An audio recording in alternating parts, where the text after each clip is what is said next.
Hi, everybody. I'm Brittany Lewis, a breaking news reporter here at Forbes. Joining me now is Forbes senior contributor Jack Kelly. Jack, I appreciate you coming back on. Oh, my pleasure. Thanks for inviting me. You're our go to guy for all things when it comes to career advice, and you wrote a crash course in what to do when you are getting ready for a job interview. So tell us, you land the job interview, then what? Hey, it's a great question because most people obsess over what do I do in the interview. But I maintain if you do your homework and prepare beforehand, you can have such a better success rate than if you just kind of go into the interview cold. I would say the key element is this. You want to prepare. You want to practice and prepare before you go in. You want to know about the job description inside and out because they're going to ask you about it. You want to, and this is going to sound weird. All right. Don't judge me for this, Brittany. Not at all. Don't judge me on it. But you want to kind of stalk the interviewers in a good way because you want to get a sense who they are and what they're about. So then when you go to the interview, you get a sense of, we went to the same schools. Maybe we're in the same town. So then you could have that nice icebreaker conversation when you get started. How important is that piece? Because there's obviously the key. You need to walk the line of let's not be creepy, but hey, I want some talking points in the back of my head. So when I talk to you, we're from the same hometown. I know someone that went from your school. How do you thread that needle? You try to be organic and genuine.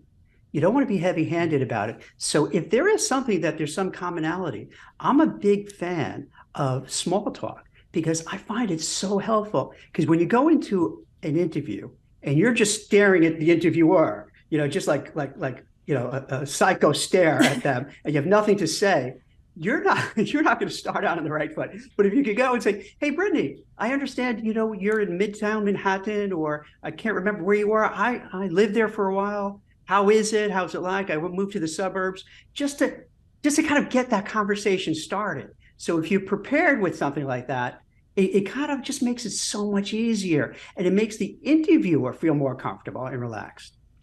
And so let's say you're on LinkedIn, you're searching for your interviewer, you find them, you find that piece of commonality that you can start with, but you should also be on LinkedIn looking for people in your network who work at the place you're applying to. Can you speak more to that? Oh my God, that has to be, to me, one of the best things that you can do. And it's relatively easy. What I suggest for folks, if you're interviewing at, let's say, ABC Widget Company, you want to quickly tap into your network and find, who do I know that works at that company? And best case, you know somebody and you ask them, "Hey, Brittany, can you please put in a good word for me? Can you give a recommendation?" Best case is maybe you could find two people, because then what happens, the hiring manager or the HR person or the interviewer hears from two or three separate people saying, "Hey, you have to meet Brittany. She's great." So when you come into the interview, you're going to have that halo effect. They're going to come in and already they feel, okay, I heard it from three different people how great Brittany is. So I'm going to come in already feeling she's going to be good. And that's the whole difference between then someone coming in cold, knowing nothing about the interviewer. They don't know nothing about them. They're not being recommended. So I think that's a superpower to do. That's something you want to try to do. And if you don't know anybody at the place, then you just want to make an effort to see who knows somebody who can maybe help you out. Of course. So that's already, you already have a few notches above the competition. If you come in looking friendly, looking like, that you have a good review from at least a few people. But Yeah. when you're talking to the recruiter and they're holding your hand through the whole process, what questions should you even ask them before you get into the door? That's great, because as a recruiter, I've been running a search firm for 25 years, and I find recruiters, sometimes they get a bad rap, but they're very valuable because good recruiters tend to focus on one or two sectors, so they know it really well. And they know the companies, they know the corporate culture, they know the people, they understand kind of the idiosyncrasies of some of the managers. So you could lean into your recruiter and say to him or her, "Hey, give me the feedback. What's the culture like? What's going on there? What's the vibe check? I'm going to meet with Joe and Jane. Give me the deal about Joe and Jane. Do they like the Mets? Do they like the Yankees? Do they like football? what kind of insights can you give me? So this way I feel super comfortable when I'm interviewing because now I feel I know who they are. Of course, and you also gave some good advice when it comes to picking the day and the time of your interview. Can you share that with us? Yeah. Over the years, I can't tell you how many times I'll have a candidate who say, it's Friday in maybe by 4th of July, and I want to interview, maybe Friday at 4:30, heading into the holiday weekend. I'm like, no, you don't want to do that. Because even if they were to accept that time period from you, you're going to put a burden on them because who wants to be interviewing on a beautiful summer day when they could be doing something else?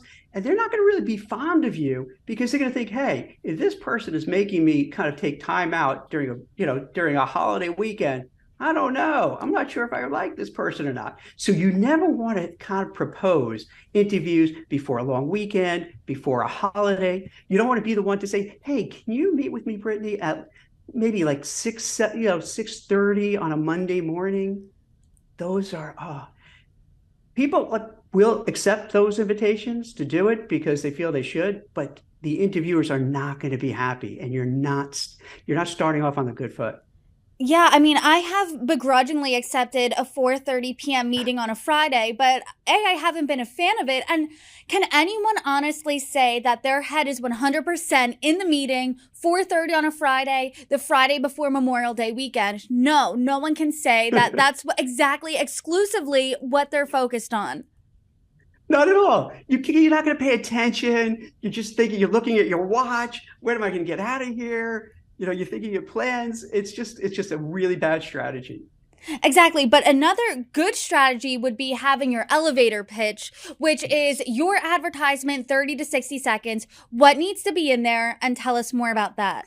It's one of those things that's so simple that people just overlook it. If you go in for an interview, and you could do this throughout the whole interview process. Hey, this is Jack Kelly. I've run a search firm for the last 25 years. I specialize in placing compliance, legal, risk, and audit people, primarily on Wall Street. And this way you could give a quick 30-second to maybe a minute pitch of who you are, what you're about, what your skills are, your experience, what you've done, and what you're looking to do. So then the interviewer gets a good photo, like a good picture of, oh, this is what Jack is about. This is what he did in the past. This is what he's doing now. This is what he's looking to do moving forward. So you just paint that picture for the person, and that makes the interviewer's life so much easier because now they get it. Like, oh, okay, I get where he was, what he did, and what he's looking for. Oh, all right, I understand. And once again, it just makes everything flow. Then, Brittany, I would say this. Oftentimes when you interview, you feel, oh my gosh, I'm saying the same thing to everybody. That's okay. Once you have that elevator pitch, you could say that because nowadays when you interview, it's not one interview, it's 3, 4, 5, 6, plus people. So you could say the same thing pretty much to each person, but you kind of tweak it. If it's the HR person, you tweak it a little bit. If it's the hiring manager, you tweak it towards that person. If it's somebody they just brought into the mix because for whatever reason, you can try to then tweak it for that person. So you have your core elevator pitch, but you modify it throughout the whole process. And the elevator pitch is so important. It's a good Spark Notes version of yourself to jump off of. And let's say then you want to practice for the interview. Where do you even start? A couple of things. One, you could get a hold of, and you can get it anywhere online, just traditionally asked questions. Where do you see yourself in 5 years? Why do you want this job? What makes you the right person for this job? You want to make sure you have those kind of basic cliche questions because most of the times HR people and hiring managers, they ask the safe questions. They don't want to ask anything that could be uncomfortable or awkward or off-putting or maybe even seem prejudicial. So what happens is they'll ask these kind of, stereotype cliche. So if you have the answers ready, then it's easier. Everything always sounds better in your head, Brittany. Like you're always thinking, oh my God, this sounds great. But the first time you say it, it usually comes out horrible. So you want to role play it. You want to find a friend, a colleague, somebody you could just go through it. So you can answer some of the questions, you role play it, and then you do it a number of times so you feel, really comfortable with your answers. Definitely. I can't speak to enough Everything does always sound better in your head. So it's good to get it out, do a few practice runs, make sure that it sounds good. But now let's say it's the morning of the interview. Let's say your interview's via Zoom. What should you do? What I suggest is that you don't wait till the last minute. You want to beforehand check the lighting, the sound, your background. I've interviewed so many people, you look in the background, it's cringy. It's like, oh my gosh, this is how you want to come across. You want to make sure everything is tight so that when you get on, because we all know if you get on a call with somebody, video call, and the lighting is bad, the sound quality is bad, the technology,